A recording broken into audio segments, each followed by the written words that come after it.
আসসালামু আলাইকুম। সাগর agro farm and hatchery পক্ষ থেকে সবাইকে স্বাগতম। আশা করি সকলেই ভালো আছেন। আজকে মেইনলি আলোচনা করব রানিং ডিম পাড়া কোয়েল পাখির খাদ্য ম্যানেজমেন্ট কীভাবে করবেন, কোয়েল পাখিকে কয় বেলা খাদ্য দিবেন এবং কী কী খাদ্য দিবেন সেই সকল বিষয় নিয়ে এই ভিডিওতে আলোচনা করব। আশা করি সম্পূর্ণ ভিডিওটি দেখার চেষ্টা করবেন। রানিং ডিম পাড়া কোয়েল পাখিকে লেয়ার 1 খাদ্য দিতে হয় এবং কোয়েল পাখির বডি ঠিক রাখতে এবং ডিমের প্রোডাকশন বেশি পেতে হলে অবশ্যই কোয়েল পাখির লেয়ারের সাথে কোয়েল পাখিকে সোনালি স্টার্টার মিক্স করে খাওয়াতে হবে। আমার হাতে যে খাদ্যটি দেখতে পাচ্ছেন সেটি হলো মুরগির লেয়ার 1। আমি এই খাদ্যটিকে ভাঙিয়ে তারপর অনেক ছোটো দানা করে ফেলেছি এবং এই ছোটো দানাগুলো কোয়েল পাখিকে খেতে দিয়েছি। এর সাথে 30% আমি সোনালি স্টার্টার মিক্স করেছি।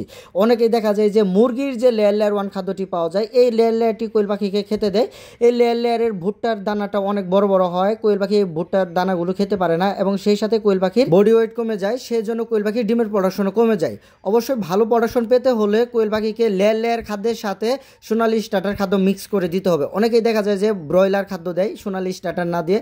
আমি তাদেরকে পরামর্শ দিব ব্রয়লার খাদ্য কখনোই দিবেন না, সোনালি স্টার্টার মিক্স করবেন। ছোট থাকতে ব্রয়লার স্টার্টার আপনারা খাওয়াতে পারেন সর্বোচ্চ 30 দিন পর্যন্ত, 30 দিনের বেশি খাওয়ানো যাবে না।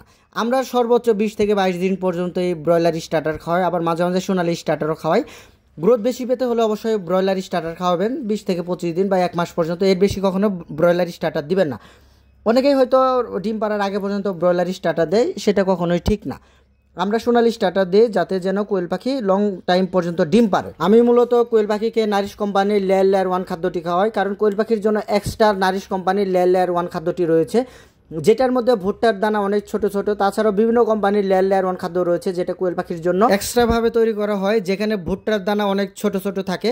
তো আপনারা সবসময় চেষ্টা করবেন 30% সোনালি স্টার্টার এবং 70% লেয়ার 1 এই খাদ্যটি মিক্স করে যতদিন খামারে কোয়েল পাখিগুলো থাকবে ততদিন পর্যন্ত এই মিক্স খাদ্য কোয়েল পাখিকে খাওয়াবেন। তাহলে ডিমের প্রোডাকশন অনেক বেশি পাবেন এবং অনেক ভালো পাবেন এবং অনেক দিন পর্যন্ত ডিমগুলো আপনারা পাবেন। অনেকেই শুধু লেয়ার খাদ্যটি দেয়, এর সাথে সোনালি স্টার্টার মিক্স করে না। সোনালি স্টার্টার মিক্স না করার ফলে দেখা যায় যে কোয়েল পাখির এক সময় ডিম পাড়তে পারতে বডি শুকিয়ে যায়, আর বডি শুকিয়ে যাওয়ার ফলে মূলত কোয়েল পাখিগুলো ডিমের প্রোডাকশন কমিয়ে দেয়।